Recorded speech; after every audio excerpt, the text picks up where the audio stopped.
29 лет назад, 14 июня 1995 года, отряд чеченского полевого командира Шамиля Басаева захватил 1500 заложников в Буденновске. Это небольшой город, районный центр в Ставропольском крае. В следующие несколько дней спецназ «Альфа» дважды штурмовал городскую больницу, где прятались боевики с заложниками. В результате нападения погибло 129 человек, и только 16 из них боевики.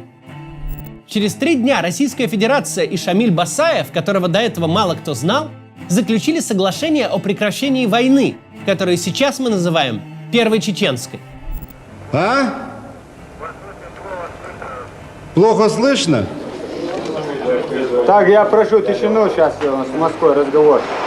Шамиль Басаев, говори громче. Сегодня мы расскажем о первом массовом теракте в истории России. С материалами нам помог проект «Минута в минуту». Мы уже сделали вместе с ними несколько роликов, например, про полет Гагарина.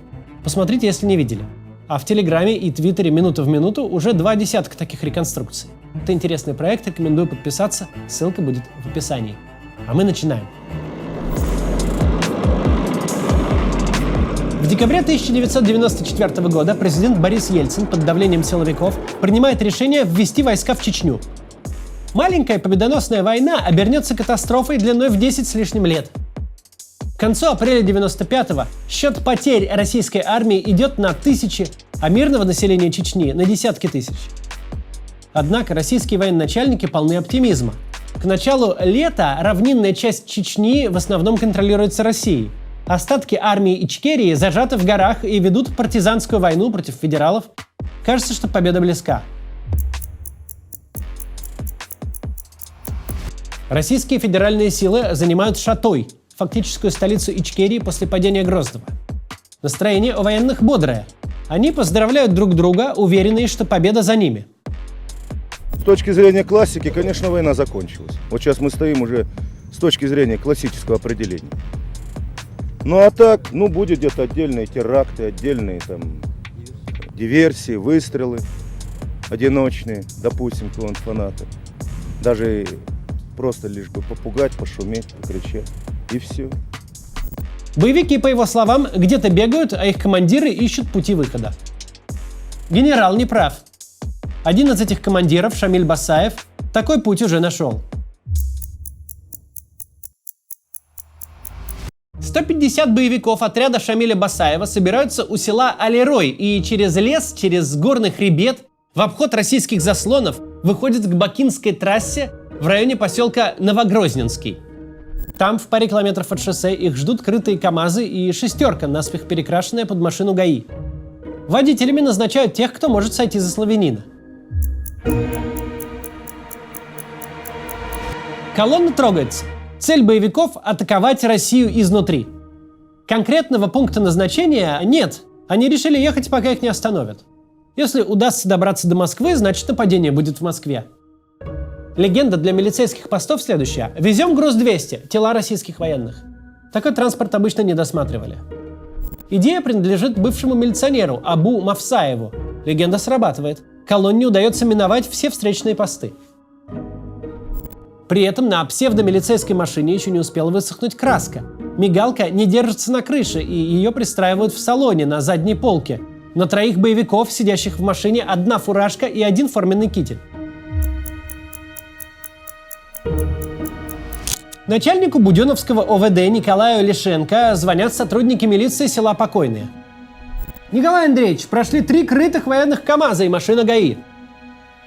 Почувствовав неладное, Лишенко приказывает задержать колонну и разобраться в ситуации. За селом Просковея колонну поджидают несколько машин ГАИ. «Что делать?» – спрашивает Рамзаев. «Останови!» – отвечает Асламбек Маленький. Колонна останавливается. К фальшивой машине милиции подходит старший лейтенант ГАИ. «Дальше нельзя, ваши документы».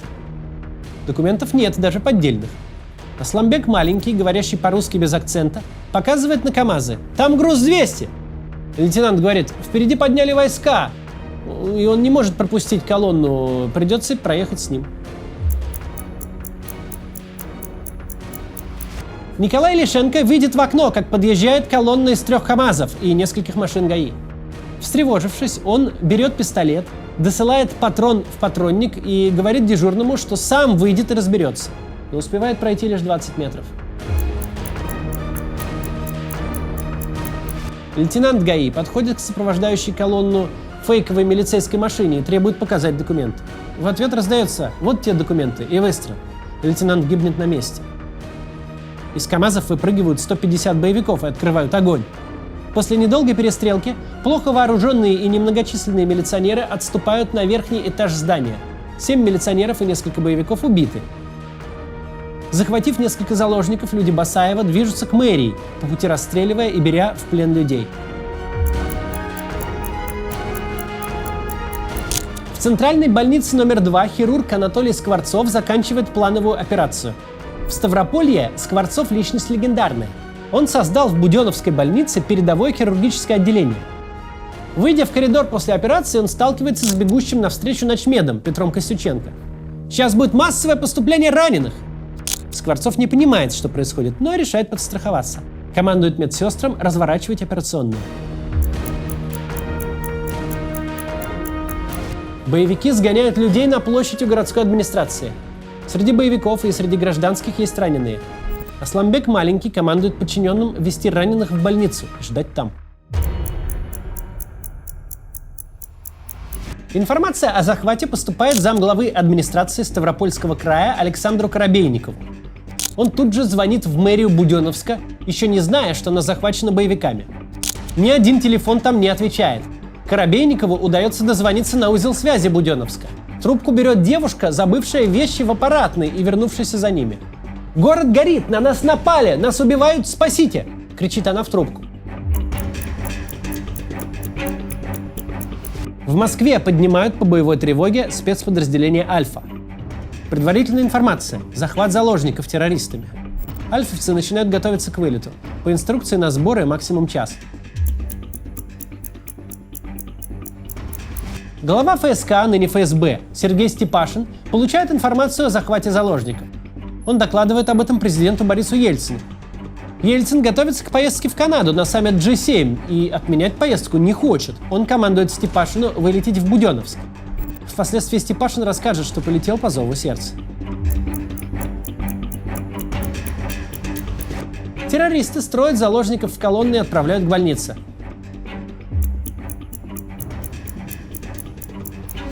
Хирург Вера Чепурина прямо во время операции видит из окна страшную картину. Под конвоем вооруженных боевиков к больнице идут сотни заложников. Чеченцы пригоняют заложников к больнице, разделяют мужчин и женщин, проверяют документы. Милиционеров и военных, особенно летчиков, которых чеченцы ненавидят больше всего, выводят из толпы и казнят.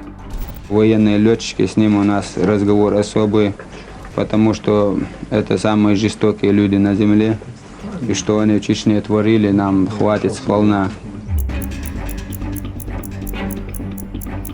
Террористы захватывают центральный корпус больницы. В заложниках оказывается 450 медработников и примерно столько же пациентов. Вместе с пригнанными горожанами заложников становится около 1400.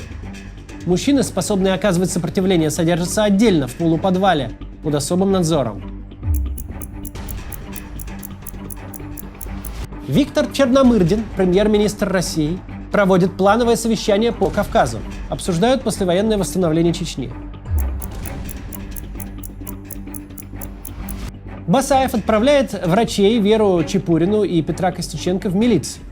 Они передают ультиматум боевиков. Боевые действия в Чечне должны быть прекращены. Федеральные войска выведены. В противном случае заложники будут убиты. Скворцов вместе с террористами и заложниками смотрит новости ОРТ Первого канала. С экрана вещают, что заложников в больнице всего несколько десятков, а боевики убегают из города. Наличие многочисленных заложников по различным неофициальным источникам от 50 до 200 человек осложняет подразделениям милиции проведение операции по окончательному обезвреживанию террористов. Бандиты, захватив заложников из числа местных жителей, с приближением вечера начали группами отступать из Буденновска. Маршруты отхода проходят через глубинные села Буденновского района Ставрополья в направлении административной границы с Чечней. Потом Скворцов рассказывал: «Я понял, что под такую информацию нас всех вместе с больницей могут стереть с лица земли, сказав, что там были какие-то 50-60 человек». В Буденновск прилетают директор ФСК Сергей Степашин и глава МВД Виктор Ерин, его заместитель Михаил Егоров, который будет командовать операцией, и вице-премьер, министр по делам национальностей Николай Егоров. Штаб они устраивают в том самом РОВД, с которого начался захват города.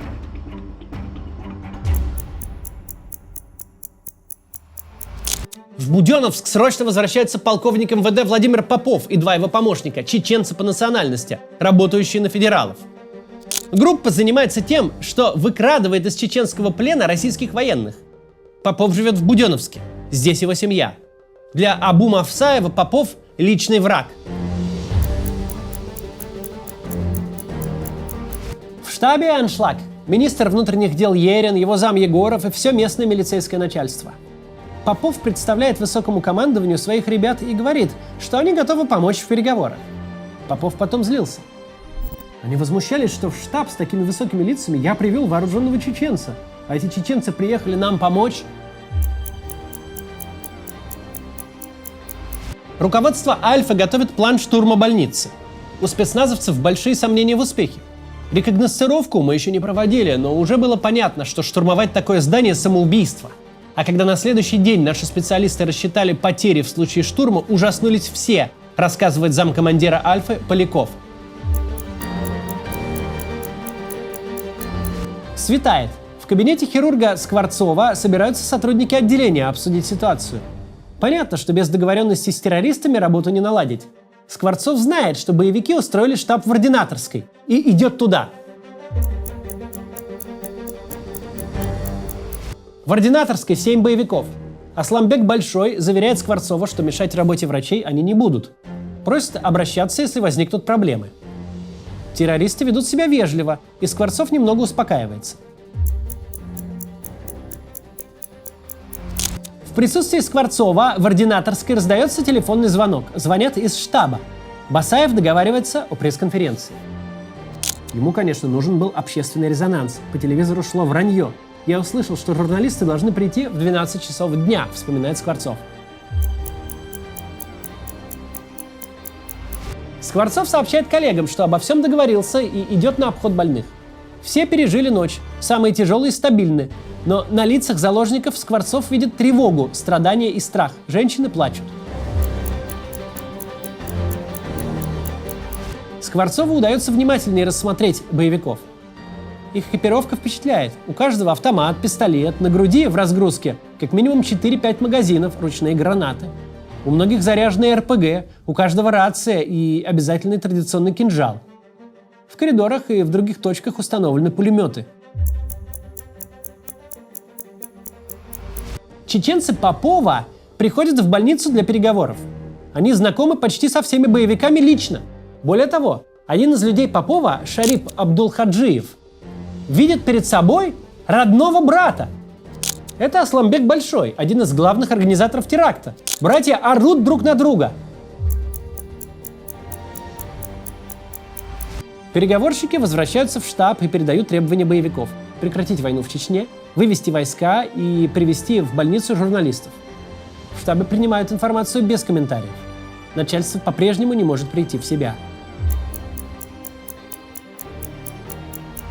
На очередные переговоры в больницу идет уже сам Попов вместе со своими чеченцами. Их настоящая задача – выяснить число террористов и понять, насколько хорошо те вооружены. В коридоре Попов видит заложников, многие из которых его знакомые и соседи.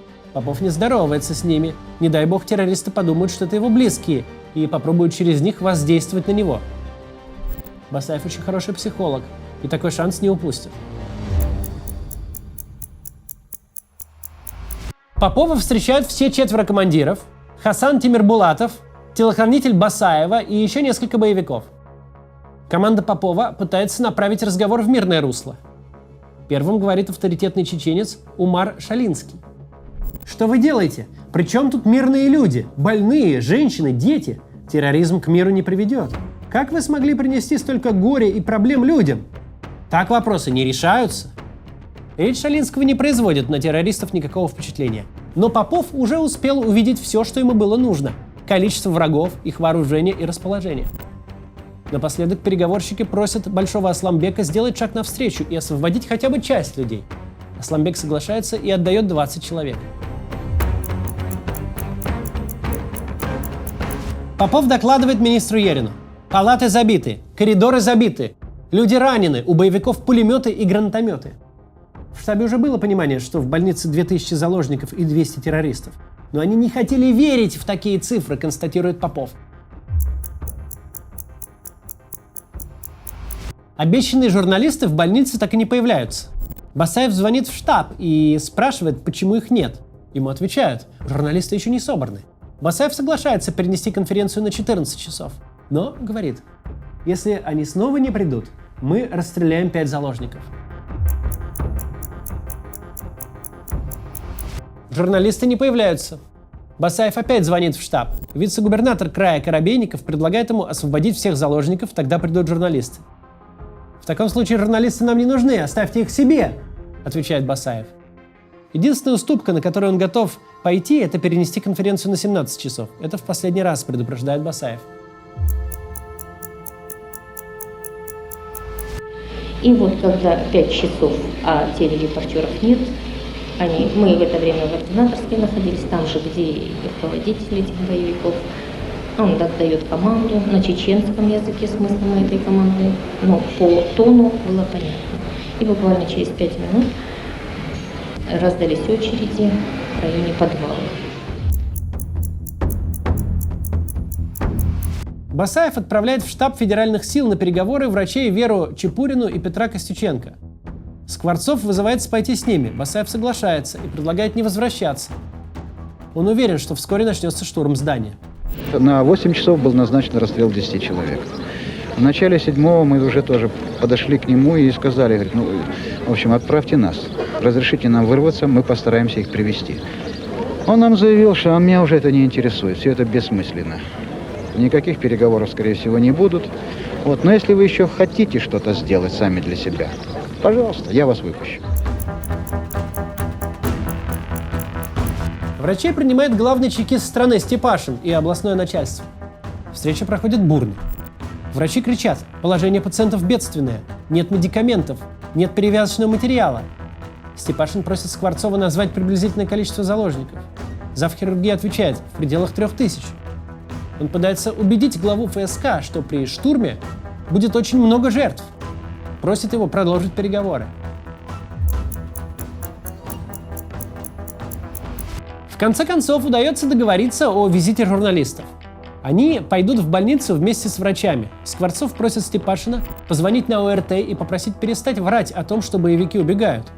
Степашин звонит прямо при нем, говорит, что обстановка серьезная. Его спрашивают о числе заложников. 500 человек, говорит Степашин, прямо при Скворцове. Журналистов обыскивают на первом этаже больницы. Неожиданно федералы начинают обстрел из пулеметов, автоматов и гранатометов. В момент, когда мы входили в больницу, кто-то открыл огонь. Завязалась перестрелка с использованием автоматического оружия и минометов. Одна из пуль ранит хирурга Веру Чепурину, пройдя на вылет через ее шею. Скворцов, скорчившийся вместе со всеми на полу, спрашивает у журналистов, побывавших в Чечне, неужели и там также бьют по больницам с больными и ранеными. Ему отвечают: если вас накроют еще градом или бомбами, это и будет настоящая Чечня.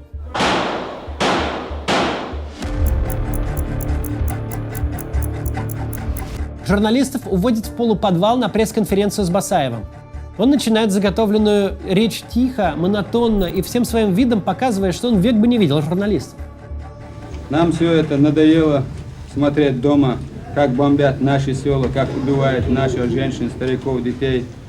Басаев сообщает свои требования. Главная цель той операции, которую мы хотели провести, и той, которую сейчас проводим, это немедленное прекращение войны в Чечне, отвод российских войск и решение всех вопросов и проблем переговорным процессом. Басаев озвучивает свою версию, почему террористы захватили именно Буденновск. Мы не собирались конкретно захватывать Буденновск. У нас была другая задача. Мы хотели добраться до Москвы. И там немножко повоевать и посмотреть, как будут российские власти бомбить Москву. Но вся наша операция, по идее, сорвалась из-за алчности и жадности постов гаишников. У нас просто не хватило денег заплатить этому посту. Журналистам хочется узнать больше о самом Басаеве. Оказывается, он успел даже поучиться в Московском институте инженеров землеустройства. Среди корреспондентов тут же находится один, который учился в том же вузе. 90, да, МИИЗе учился. О, очень приятно. Басаева спрашивают, что он думает о заявлении главы МВД Ерина, что все будет хорошо. Сегодня министр безопасности Ерин сказал, все кончится миром. Вы ему верите? Если он сказал, кончится миром, значит, кончится кровью. Конференция закончена. Журналисты выходят из больницы. Они подходят к автобусу, который должен вернуть их в штаб федеральных войск. Рядом с автобусом родственники заложников. Но у журналистов нет для них хороших новостей. Полковник МВД Попов, подвозивший журналистов к Басаеву, спрашивает командира Альфы Александра Гусева, какие перспективы у штурма, если он будет. 70% альфовцев ляжет. Заложники практически все, отвечает тот. В штабе полковник Попов сталкивается со своим начальником, командующим внутренними войсками Анатолием Куликовым. Он ставит Попову задачу освободить заложников и хвастается, что привез из Чечни родного брата Басаева по имени Шервани. Шервани Басаев заходит в больницу. Его старший брат приходит в ярость. Шервани виновато отвечает, что приехал не по своей воле. Визит ничего не дает. Младший брат уходит ни с чем. Вы ожидали от своего брата такого поступка? Есть одна поговорка, даже мышка, когда ей некуда деваться, кусается. Степашин спрашивает Шервани, что бы он сделал на его месте, для того, чтобы как-то повлиять на Басаева и освободить заложников. Тот отвечает: надо привести всю семью Басаева, человек 20, и расстреливать их по одному напротив больницы. Может, на 5-м и отпустят. Ты что, идиот? Ты же понимаешь, что мы такого никогда не сделаем, удивляется главный чекист страны. Вы психологию нашу не знаете, отвечает Шервани. Открывается заседание Государственной Думы. На трибуне депутат от Аграрной партии России Быстров. Он предлагает почтить память погибших минутой молчания. Парламент встает. Президент Ельцин не собирается отменять поездку на саммит G7. Журналисты спрашивают его перед вылетом, отразится ли трагедия в Буденновске на дискуссии лидеров «семерки». Ельцин находится с ответом: борьба с терроризмом может объединить эти страны. Надо мировому сообществу объединиться для борьбы с терроризмом. Это для них тоже очень и очень печальный пример. И донести мне там до лидеров «семерки» вот эту трагедию, это тоже необходимо. Депутаты занимаются своим любимым делом, кричат и обвиняют друг друга. Александр Невзоров обвиняет Госдуму в том, что она морально поддерживала террористов. В Буденновске меньше, чем ФСК. Возможно, но в такой же степени, как МВД, виновата и Государственная Дума. Где наши голуби мира? Господа Ковалев, Юшенков, Шабат и другие защитники прав человека из избирательного объединения «Выбор России». Вечные идеологические противники Григорий Явлинский и Геннадий Зюганов в кои-то веки согласны друг с другом. Президенту Ельцину нужно сегодня ехать не в Галифакс, а в Буденновск. Я согласен с Явлинским. Президенту не в Галифаксе сидеть в предбаннике в роли шестерки у семерки, а надо здесь находиться в стране и разбираться в происходящих процессах.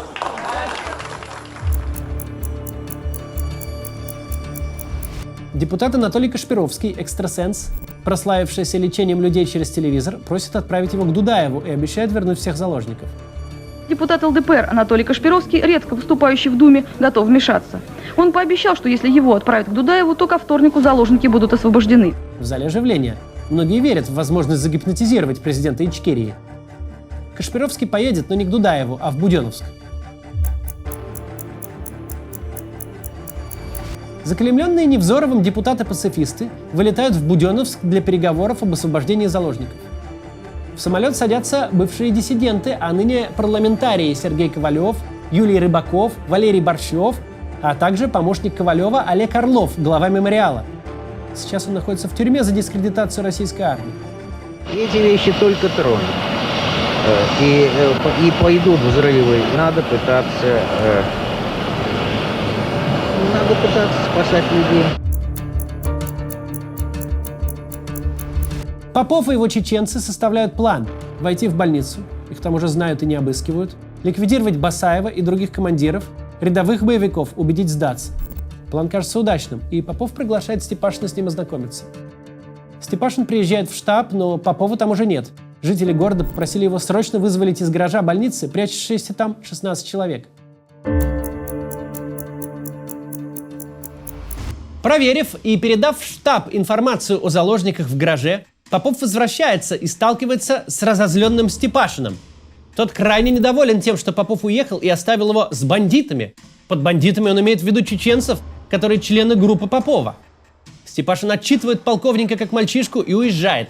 План ликвидации боевиков обиженный глава ФСК даже толком не стал выслушивать. Командиру Альфы Александру Гусеву звонит начальник главного управления охраны, ныне ФСО, Михаил Барсуков. Он приказывает штурмовать больницу, подчеркивая, что это распоряжение президента. Гусев не перечит. Что доказывать, если есть приказ, позже скажет он. Группа депутатов, возглавляемая Сергеем Ковалевым, добирается до Буденновска и приходит в штаб федеральных сил. Жители Буденновска, у которых родственники в заложниках, просят депутатов не допустить штурма. Сотрудники милиции встречают правозащитников враждебно. В штаб их не пускают. Террористы смотрят новости по НТВ. Показывают визит Ельцина на саммит G7. Он произносит перед камерами: Так с ними надо и поступать, потому что это оголтелые бандиты, понимаешь, с черными повязками. Террористы реагируют на слова Ельцина агрессивно. Наблюдающий за боевиками Скворцов боится, что они начнут стрелять. Заложники пишут на руках свои имена, чтобы тела было легче опознать после штурма.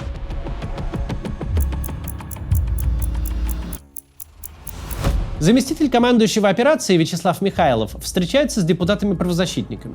Он ни слова не говорит им о запланированном штурме. Напротив, обнадеживает, что якобы есть продвижение в переговорах, и отправляет отдыхать, уверяя, что завтра штабу понадобится их помощь. Полковник Попов случайно узнает о предстоящем штурме и требует объяснений у генерала Чернобылова, начальника разведки Северокавказского военного округа. Тот лишь грустно качает головой. Колесо запущено, меня никто не слушает. Командующий операцией Михаил Егоров ставит замкомандира альфовцев Сергея Полякова перед фактом. Штурм начнется в 4 утра. Альфа к такому не готова. Нет дымов, нет лестниц, нет светозвуковых гранат, нет техники. Командующий идет на компромисс, сдвигает время штурма на час и обещает дать Альфе все, что нужно. Один из боевиков, Муса Насагаев, играет заложником на гитаре. Голос у него хриплый, женщинам нравится. «Тебе бы петь, а не воевать», — говорят они. Насагаев действительно много выступал и даже записал альбом. Везде нас знают волчью стаю, и все боятся как один.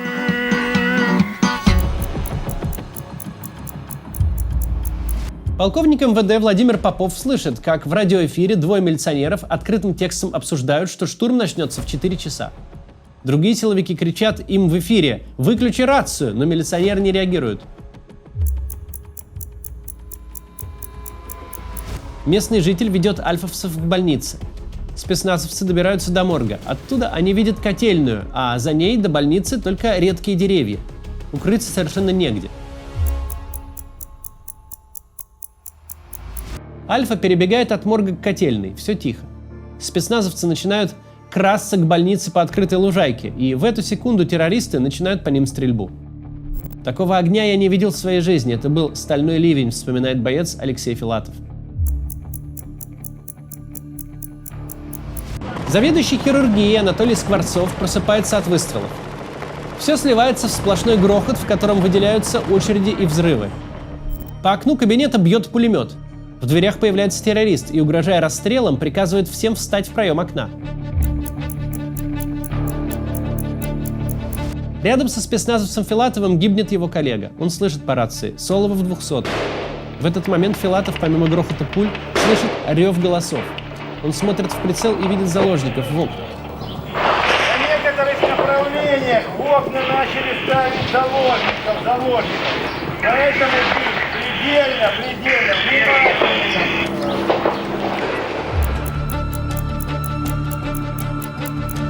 Террористы под дулом автомата сгоняют к окнам женщин с новорожденными детьми. Им наперерез бросается заведующая родильным отделением Раиса Гончарова. Она умоляет не трогать рожениц. Если нужен живой щит, пусть лучше ставят врачей. Практикантка Любовь Лоткова стоит в окне и кричит: «Не стреляйте!». Рядом с ней стоят ее однокурсники. Репортер ОРТ Роман Перевезенцев ведет репортаж недалеко от центра событий. Со стороны больницы послышался массированный обстрел. Начался он с автоматных очередей, потом добавился пулемет и гранатометы. Вы слышите сейчас, что это? Штурм, может быть.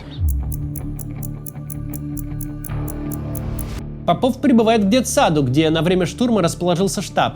Командующий операцией Егоров, сидя на детском стульчике, требует у Попова осуществить его план и убрать Басаева, но уже слишком поздно. Егоров обзывает Попова болтуном, а стоящий рядом командир СОБРа его и вовсе прогоняет. Происходила бестолковщина. Никто, абсолютно никто не руководил. Никто не знал, что делать, вспоминает Попов. Доктор Скворцов пробирается к координаторской и пытается дозвониться до штаба, чтобы потребовать прекращения штурма. Штаб не отвечает.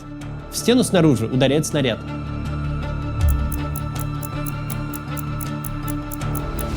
Идет 4-й час штурма. Дышать нечем. В коридорах, палатах и кабинетах раненые и убитые.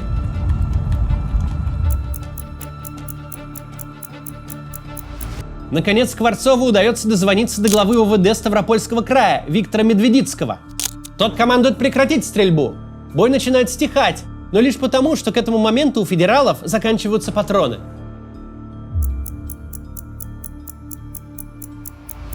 Только заложники выдыхают и поднимаются с пола, как начинают работать снайперы. Скворцов опять звонит в штаб и называет Медведицкого убийцей. «Ну что я могу с ними сделать?» – растерянно отвечает ему глава ОВД. Врачи Петр Костюченко и Вера Чепурина в белых халатах выбегают из больницы.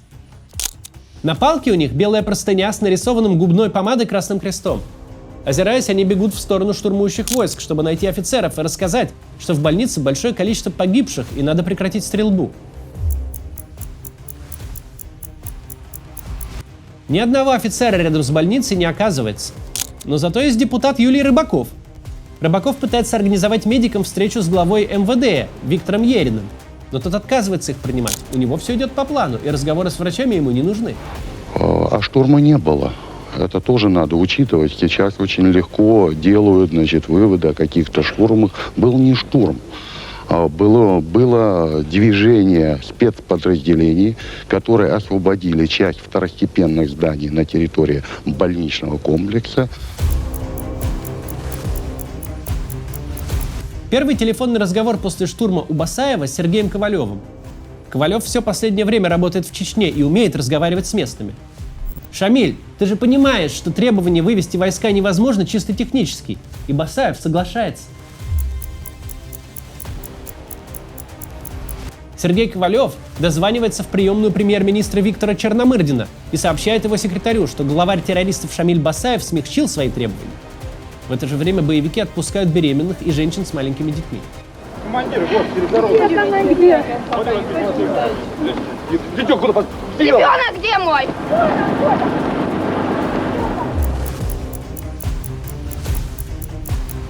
Вице-премьер Николай Егоров уверяет врачей Чепурину и Костюченко, что подвалы в больнице не заминированы, а у них стокгольмский синдром. Чеченцы не идут на переговоры, вы не объективны и срываетесь на истерику. делая их героями, заявляет он. Значит, мы будем делать все, чтобы исключить кровопролитие. Мы будем делать все, чтобы защитить людей, если их там начнут уничтожать. Вот это вы должны иметь в виду. Штурм бы я это не называл. Это называется освобождением людей. Экстрасенс и депутат Анатолий Кашпировский заходят в больницу. Он перешагивает через многочисленные трупы. Женщины с детьми кричат ему: «Не убивайте нас, не стреляйте, выведите войска из Чечни». Шамиль Басаев встречает экстрасенса очень любезно и удивляет его своим спокойствием. Кашпировский долго всматривается в лицо Басаева. У Большого Асламбека создается впечатление, что он пытается загипнотизировать главаря террористов. «Ну что, Анатолий Михайлович, не получается?» – посмеивается Асламбек. Сильно расстроенного своей неудачей Кашпировского перехватывают заложницы и уговаривают остаться с ними. «Не выйду, пока отсюда не выйдет последний заложник», — обещает экстрасенс. Силовики предпринимают вторую попытку штурма. Сначала начинается перестрелка с боевиками, находящимися на верхних этажах больницы. Затем пальба из тяжелых орудий. В окна летят гранаты со слезоточивым газом. Но чеченцы к этому готовы, у них с собой противогазы. Парламентарий Юлий Рыбаков и Виктор Курочкин встречаются с главой МВД Виктором Ериным. Он настаивает на продолжении штурма, потому что оттуда вытащили 50 трупов с контрольными выстрелами. Откуда взялась эта информация, непонятно. Позже она не подтвердится. Мирные жители стараются не допустить нового штурма. Они рвутся к больнице, чтобы окружить ее живым барьером. Они требуют переговоров.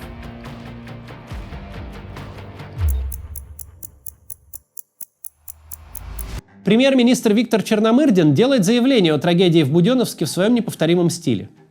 Я убежден, даже те, кто сочувствовал дудаевскому режиму, кто осуждал войну в Чечне, сегодня наглядно убеждаются в том, что происходит и то, что произошло. В эфире программы «Время». Перед тем, как сообщить о попытке штурма, ведущая сообщает жизнеутверждающую новость. Только что мы узнали, что в больнице города, где содержатся заложники, на одного заложника стало больше. У одной из женщин родился ребенок. Короткий рассказ о штурме больницы сменяется репортажем о визите Ельцина в канадский Галифакс.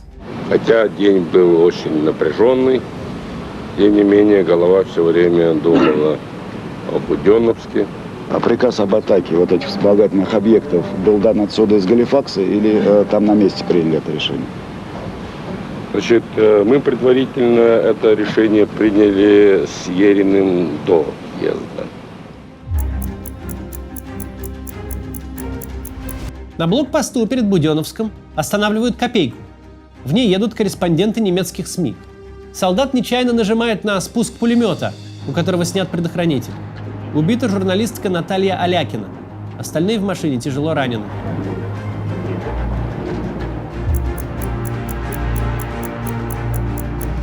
Премьер Черномырдин звонит правозащитнику Ковалеву и дает полномочия вести переговоры от имени правительства России. Начинается вторая пресс-конференция Басаева. Рядом с ним сидит экстрасенс Кашпировский. Басаев юморит. Если боеприпасы кончатся, он купит их у солдат, как обычно. Боеприпасов у меня хватит настолько, сколько я захочу. У вас есть какие-то дополнительные резервы? Ну, куплю я у солдат, как обычно. У российских солдат? Ну, что у нас я куплю. Вы считаете, что такое возможно? Ну, вы меня оскорбляете этим вопросом. Я откуда, думаете, полгода на чем воюю-то? Журналисты говорят с заложниками и врачами. Операционные у нас все разрушены, оперировать негде. А? Нет, мы не едим уже 2 дня. Заложница со слезами на глазах призывает вывести войска. Ваши прогнозы решения выводят войска. Почему войска? Для чего они пришли сюда, то этих здесь побьют и нас вместе с ним. Они пойдут дальше. Все равно у них много там, все равно они это сделают. Вы надеетесь выйти отсюда?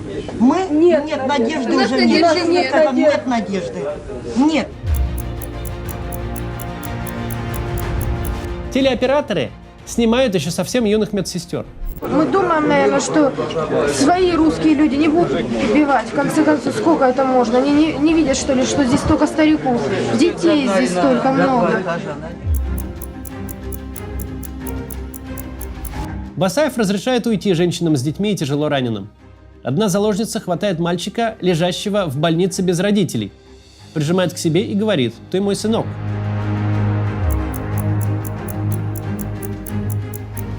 Как только выключаются телекамеры, Кашпировский начинает спешно собираться на выход. «Анатолий Михайлович, останьтесь с нами», — просит заложница. Но депутат, бормоча, что у него есть важные дела в Государственной Думе, исчезает так быстро, что забывает свой модный белый пиджак. В больнице стоит гробовая тишина. Среди заложников ходит слух, что по ним могут применить химическое оружие. Врачи отдыхают, кто сидя, кто лежа на полу. После штурма в полный рост стараются не вставать.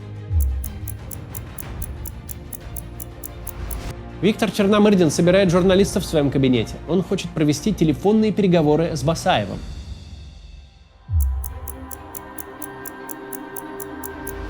Премьер-министр России лично вступает в переговоры с террористом номер 1. Так, я прошу тишину, сейчас у нас с Москвой разговор. Басаев жалуется на плохую слышимость, и Черномырдину приходится едва ли не кричать в трубку. А? Плохо слышно? Алло, а как сейчас слышите?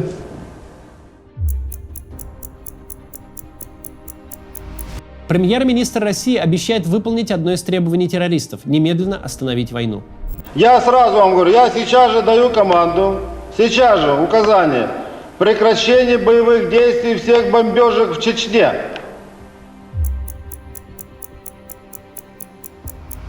На 4-й странице нового номера «Ставропольской правды» список погибших и раненых. На этот момент в нем 81 человек.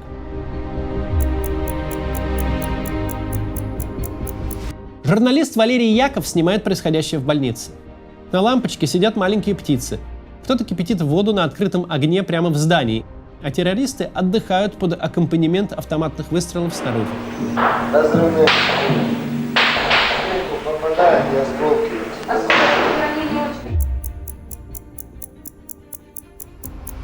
Заложницы наперебой жалуются журналисту Валерию Якову.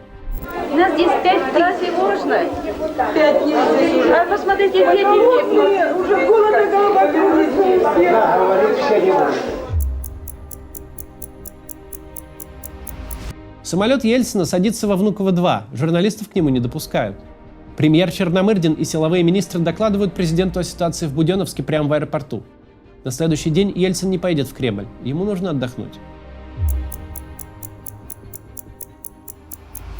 Депутаты-правозащитники во главе с Сергеем Ковалевым, официально уполномоченным на ведение переговоров, заходят в больницу. Даже сейчас ее не прекращают обстреливать одиночными выстрелами. Это стреляет. Чем стреляют? Это управляемый снаряд. Таким дальнобойным тяжелым. Это не в мирных жителей. Подписано соглашение между Шамилем Басаевым и Российской Федерацией. Россия обязуется прекратить войну в Чечне, а Басаев освободить заложников, кроме группы обеспечения гарантий безопасности. Так в документе называют тех, кто станет живым щитом при возвращении террористов в Чечню.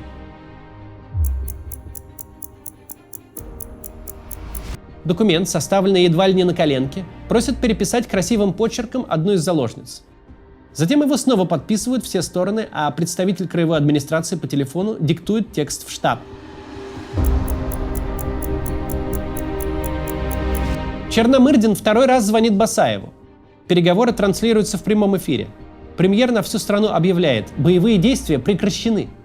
В целях освобождения заложников, удерживаемых в городе Буденновске, правительство Российской Федерации, первое, гарантирует немедленное прекращение боевых действий и бомбардировок на территории Чечни. Одновременно с этим должны быть освобождены все дети, женщины, старики, больные и раненые из числа заложников. Басаев просит правозащитника Рыбакова помочь собрать добровольцев, готовых стать живым щитом для движения колонны в Чечню. Рыбаков отказывается. Он подозревает, что это дорога в один конец, и хотя готов поехать сам, не может просить об этом людей, которые и так сильно пострадали. Тогда Басаев обращается к врачам. Заложники тоже подозревают неладное. Одни молчат и смотрят в пол, другие прямо говорят: «Не поеду». Уже час Скворцов тщетно пытается собрать живой щит из заложников. Один пожилой армянин спрашивает, поедет ли он сам. «Естественно, поеду», — отвечает хирург. Пожилой армянин записывается первым. Вскоре записывается еще 25 человек. Сам Скворцов тоже вносит себя в список, но потом узнает, что его вычеркнули. Мы добровольно едем, все. Мама, с нами ничего не случится, все, я ложу трубку, я не могу с тобой разговаривать.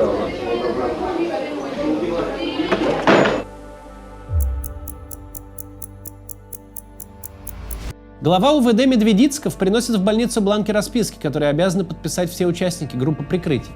Текст вызывает сначала недоумение, потом ярость. «Я добровольно присоединяюсь к бандитской группе Шамиля Басаева и выезжаю с ним в Чеченскую Республику, осознавая все возможные последствия своего решения». Расписка нужна, чтобы можно было расстрелять всю колонну вместе с заложниками, а потом сказать: «Они же добровольно пошли в состав бандитского формирования», негодует депутат Юлий Рыбаков. Текст удается изменить, дозвонившись аж до Черномырдина. Новый текст звучит так. Согласен добровольно сопроводить группу Шамиля Басаева без предварительных условий и осознаю ответственность за принятое решение. Вот такой текст. Ну я вот... Подписывать будешь? Я подписал уже. Да чего вы боитесь? Придется. Чего вы боитесь-то? Ёлки-палки. Силовики обсуждают возможность заминировать автобусы для террористов и их живого щита, но сделать этого не успевают. Хирург Скворцов беседует с террористами о том, что они собираются делать после. Большой Асламбек хочет вернуться в институт на юрфак. Асламбек маленький мечтает служить в Альфе, а Шамиль Басаев торговать компьютерами. Выезд колонны назначен на 5 утра. В Чечню отправляется 7 автобусов с террористами и добровольцами из группы прикрытия. Остальные заложники должны оставаться в больнице до ее разминирования. За полчаса до выезда колонны Черномырдин наставляет главу МВД Ерина и представителей депутатов Курочкина. Да, как говорили, сопровождение ГАИ, но чтобы все освобождали людей. Большой Асламбек осматривает автобусы перед выездом и требует, чтобы водителями были кто-то из заложников. Он подозревает, что те, которых предоставил штаб, спецназовцы. И так оно и было. В автобусы наконец-то начинают грузить продовольствие, медикаменты и 20 раненых боевиков. Террористы складывают в рефрижератор своих убитых.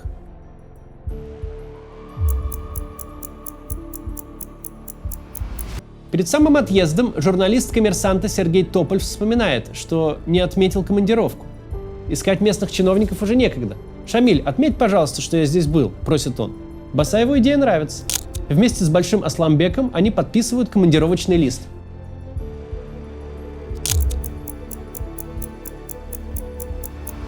Добровольцы, решившиеся сопровождать колонну террористов в Чечню, заходят в автобус. Так вот, на свободу садись. Стой, пока двигаться не будем, закройте эти занавески. Их сажают у окон, чтобы они прикрывали террористов, сидящих вдоль прохода. Быстро, быстро, рассаживайтесь. Автобус трогается.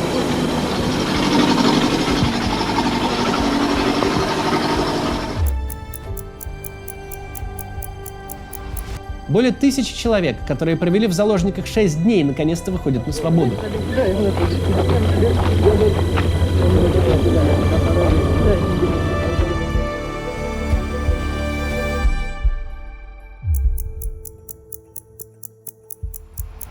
Колонну постоянно сопровождают военные вертолеты. Полковник Попов, также вызвавшийся быть в живом щите, замечает, что несколько раз они выстраиваются в боевой порядок. Чеченцы тоже замечают и готовятся отстреливаться, но вертолеты уходят. Колонну не пускают в Северную Осетию. Автобусы вынуждают развернуться и ехать новым маршрутом. Мы начали медленно разворачиваться. С правой стороны был лес, с левой поля подсолнечника. Я смотрел на подсолнечник, и мне казалось, что шляпа подсолнечника – это голова спецназовца. У меня было чувство, что здесь нас должны разорвать. Через месяц от командира СОБРов я услышал: когда вы шли в колонне, я должен был колонну уничтожить. Он рассказал, что спецназ сидел в лесополосе и подсолнечнике, вспоминает Попов.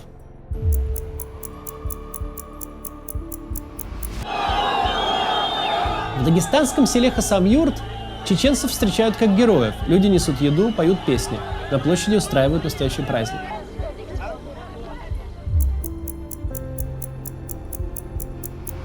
Колонна добирается до пограничного чеченского села Зандак. В небе летает самолет-разведчик, но чеченцы беспрепятственно расходятся. Перед тем, как уйти, Асламбек Большой заходит в каждый автобус и говорит: «Ребята, извините, жестоко, но справедливо». Заложники отвечают: «Ладно, все нормально».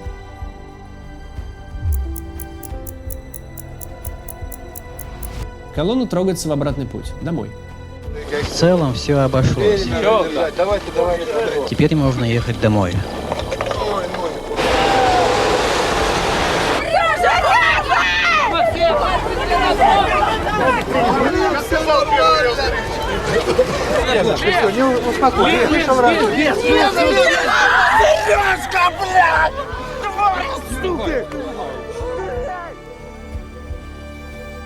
Шамилю Басаеву так и не удалось поторговать компьютерами. Перемирие оказалось недолгим. Через несколько месяцев военные действия в Чечне возобновились и продолжались с разными перерывами еще долго.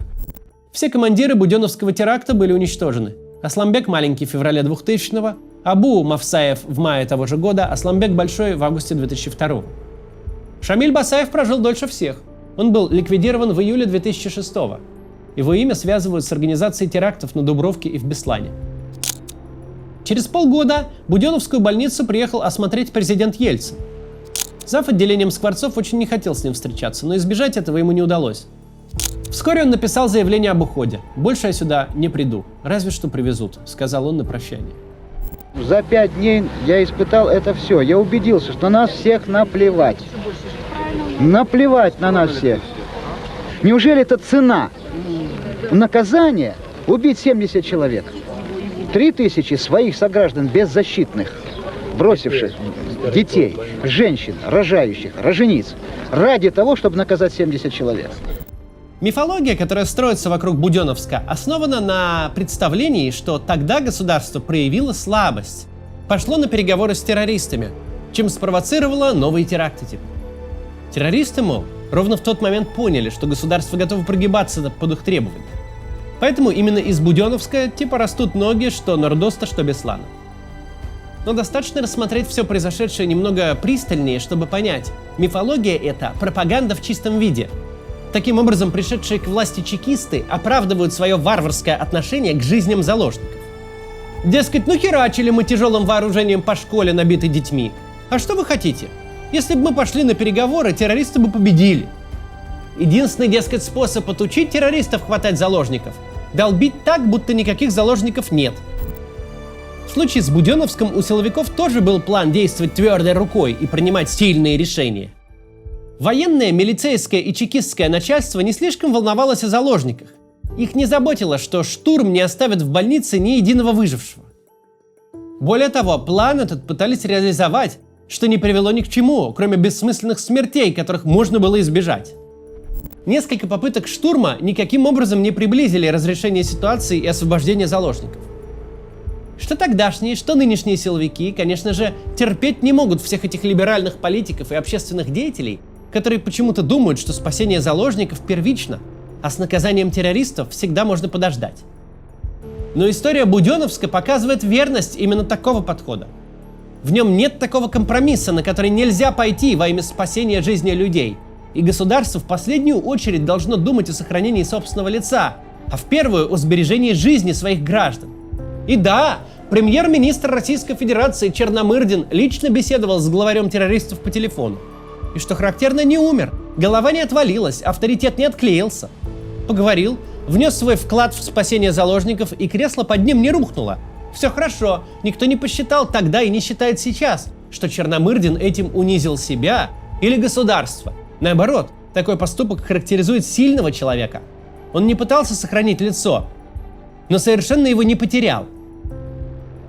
Российские власти безотносительно личных качеств каждого из тех, кто принимал тогда решения, в 1995 году вынуждены были думать об общественном мнении внутри страны и о своей международной репутации вне страны. Тогда в России еще существовал феномен политического руководства, которое ограничивало кровожадную фантазию силовиков. Именно это обстоятельство сберегло жизни заложников Буденновска. Даже если кому-то из начальства было на эти жизни плевать, они вынуждены были делать вид, что это не так. И как следствие передали решение проблемы в руки тех, кому на самом деле было не все равно. Тех, кто вел переговоры с целью спасти людей, а не с целью всех лихо обмануть и выиграть подходящий момент для кровавого штурма. В этом ключевая разница двух эпох новой России. Той, что была до Путина, и той, что началась с его приходом. В допутинскую эпоху не было дорогой нефти, бесплатных денег. Жизнь была для многих тяжела, для кого-то беспросветна. Но тогда государство, в каком бы слабом и нищем состоянии оно ни находилось, вынуждено было действовать, исходя из идеи, что жизни граждан – это наивысшая ценность, которую необходимо беречь. Сейчас не так. До завтра.